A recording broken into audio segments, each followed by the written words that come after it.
on, y'all? It's Nick here with F.O.F, Financial Coaching LLC, and I'm here today to talk about what else? Money. Hope you guys are having a great day today. Hope you guys are enjoying your Friday. Look, this right here is part 3 of the giving series that I've been doing, that we've been teaching on. Hope you guys have been enjoying it. Hope you guys are liking it. We're about to start wrapping it up. So look, I hope you guys are taking something from it. If you want to catch this video, as well as all my other blogs and the rest of the videos on giving, please go to my website at www.foffcoaching.com.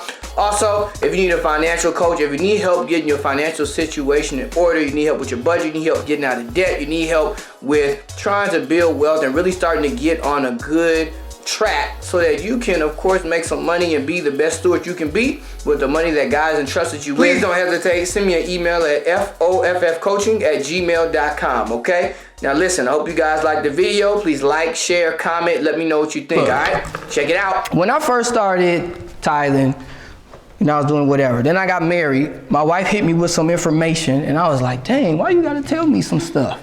So she told me some stuff. She was like, I don't tithe on this, I tithe on that. And I was like, you tithe on what? So I was just like, oh my goodness. So about a month, 2, 3, maybe about 4 months, and this is before we got married even. We just met, and I was wrestling with God about this. Like, should I be doing this? Should I be doing that? Should I be doing this? Should I be doing that? Should I be doing this? Should I be doing that? And then finally, it just came to the point like, no, you need to be doing that. So I started tithing differently. But then for a while, what happened was I just fell into the legalism boat. Where I'm just doing it. I'm just doing it. I'm not even thinking about it. I'm like, oh yeah, whatever. Just now, more recent, have I started coming out of it and starting to think. It's really something that Rainey said one time. We was talking about tithing and stuff. I don't even remember what she said now, but I do remember that it was like, man, like, you know what, that's so true. I had to do some research. I'm looking stuff up. I'm praying. My spirit is all vexed and stuff like that. But that's how you know that God is working in you versus when you just feel so comfortable all the time. God's not necessarily working if you're just comfortable all the time. So it's okay. And the thing is, it's hard to speak on it because sometimes you may speak on somebody like, well, you got to get your 10. There's no conversation to be had. You got to do your 10. You don't do your 10. It's it for you. It's like, whoa, calm down. We got to let people grow. You know what I'm saying? We can't be like the Pharisees was. We cannot be like the Pharisees were. Go ahead. Yeah. I kind of was thinking about what he said about how we kind of introduce tithes to people. It's kind of an optional thing and not like, have we tiptoed around? Well, you say as an optional thing. So the thing is that we don't know where people are in their walk with Christ. And so when you're talking about something being optional, to be honest with you, if you really listen to what he was saying, he said, if you are really in Christ, if you are really a true believer, if you really start to develop that relationship, you start to understand something. Somebody who just may have came like, okay, I'm a Christian now, it may take them some time to develop that understanding. See, when you, how can I say this? So it's not really, I don't know in the word, and please correct me if I'm wrong. God is not really a God of you can't. I've never really seen in the word where he's told somebody you can't do something. He tells people you shouldn't do something. He tells people that's a bad idea. He tells people you're going to be cursed if you do that. But he don't really say you can't do that. So by saying that is all of this stuff for us, the Lord has given us all the will. He's given us all the choice. So all of these things are quote unquote optional to us. But when you start to come into the love of Christ and start to understand some things, then they start to become, okay, this is not really an option. You understand what I'm saying? You understand? That's the growth that, again, I think we keep it at such a surface level, in my opinion. We don't try and dig deeper. Go ahead. I got one. This is what I kind of struggle with. It's I trust the Lord. I'm iffy, not iffy, but I struggle with some things sometimes. And my current state is I'm trying to make sure I'm not giving out compulsion. Initially I was, and then I understand the whole, I'm not a mathematician, but I understand 10%, I can do it on a calculator and get that, or whatever. So, initially I started giving out a compulsion. And then it's also said we're supposed to be good stewards for our money. So I don't give, with a grudging heart, but it was like I had $15 a day. I put 1 in the deal where you get, you know, for breakfast or whatever, gave 5 in regular church, and then gave 5 here in Sunday school, and kept 4, like, you know, because I might need something later on, something. And then I don't want to depend because I hate asking people for anything. Right. You know what I mean? So, you know, I might want a soda later on or something. You know, what kind of, you can't afford a soda? I mean, so it's like, you know. But initially I was giving out a compulsion, so now I'm trying to be a good steward of my money because the way it's set up, the way my life account is set up right now, I need to be a good steward with my money. Amen. But trust me, no matter how anybody's account is, they need to be a good steward with their money. Right. So 8%, he can get 8% out of compulsion. Right. Right now, like, And then he's gonna say, oh, when I was doing good by my money, look what happened. You know? Yep. That's why we I'm have trying to not to, I'm trying not to put, because God takes no pleasure in somebody who shrinks back. So I'm not trying to be like, oh, well, you know. So now I'm sitting here listening to this and like, no, I could have gone ahead and put this $4 in there and drank a Gatorade I got at home.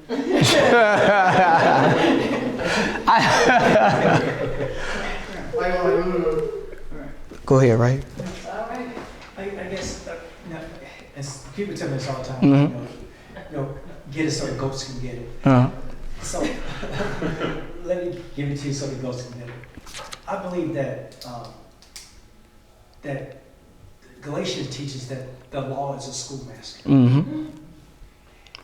Christ did not come to abolish the law. Yep. He came to fulfill it. Yes. There's nothing about the law that sometimes we tend to think that, well, we know we're under the law, which means that it does not mean that you do not have to obey, because the law said thou shalt not kill, and nobody's walking around talking about, well, you're being legalistic. You know what I'm saying?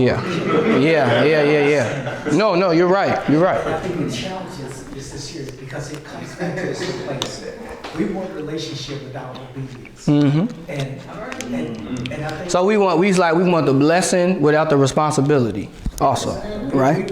We really want those things. And so I think that this place we're given, I think this is a critical place in the church. And I wish I had known this here, 20 years ago, how I understand it now. Because I'm clear, when they come, if I ask you, are you a disciple?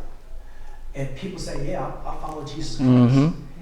And I, we say in our church, we say worship was to a gratitude. But what we're saying is this here is that no one can say they're really following Christ without worshiping God. And no one can say they love God without obeying His word. And no one can say they love people without serving other people. And you cannot say your heart is right if you don't give. Right. It's the heart of gratitude. Right. And I think that some of these things we're going through, like tithing, is a schoolmaster. Once I got to the place of tithing, I don't give a tenth. Yeah. I can tell you that probably more than half my income goes to ministry. I can tell you that. And I can say that honestly, and because when I first started, just like you, Nick, I was struggling. I'll give 10% off my head, not my gross. And then someone said, right, give off the gross. Right. And then I said, well, I already made this money on income tax, but I got to right. But that's the real. That's the real though. But that's the problem, that we can't talk about that. Like, that's what we need to be talking about. But see, here's the thing. But we let people lie about tithing or not tithing. Because you can't point me to a person that don't tithe and his life is working for him. Rich people, Oprah Winfrey, Bill Gates, Warren Buffett. Let's talk people who don't believe. Let's see, Warren Buffett don't even believe. His word is real. He can't lie. There you go. And so the idea that you say you're doing all right, it really ain't working for you. Or you're doing something wrong. It works for me. I mean, I tied myself out of debt. That's what tithing does. Nobody wants to tell that truth. Right. They want, because the majority of the people want to hear, there you go, doing okay, giving 2.5%. Right. And you're not doing and that's an absolute truth. But at the same time, you've experienced that. And you have to get that out to people. I got to get that out to people. Other people, we got to get that out instead of, instead of just throwing the Bible at them.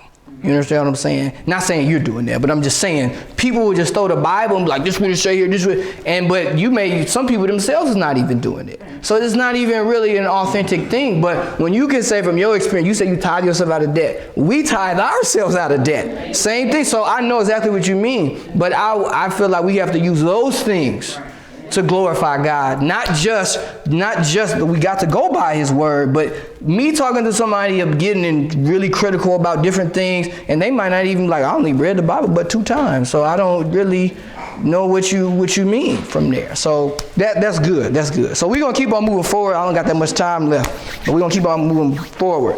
And so quick question. What are reasons that we don't give? So what are reasons that we do not give? Cheap. You said cheap? That's real. What else? He said cheap. What else? What else? That came from my heart. He said cheap. I didn't say cheap. He said cheap. He said cheap. What are other reasons we don't give? What you got here? Like other obligations we don't give, like bills. People have bills and like I just can't give. Okay. I gotta pay this. So people feel like bills and other things like that. What else? Fear. Ooh, fear not having enough. Okay, those are some good things right there. So what I want to talk about now, and it's going to segue to this. So if somebody will read Genesis 4, 1 through 5, this is what I believe. We were about to get into it and I stopped, but we about to get into this now. Okay, so what is the key difference between Cain and Abel's offering? What is the key difference? There is a key difference here. First. There you go. That's what you're supposed to write down on your paper. It's first. First is the key difference between their offering. Now, I can't say that's why or why not the Lord didn't respect it. I can only assume that that's why he didn't respect it, because of the heart, because of what was first.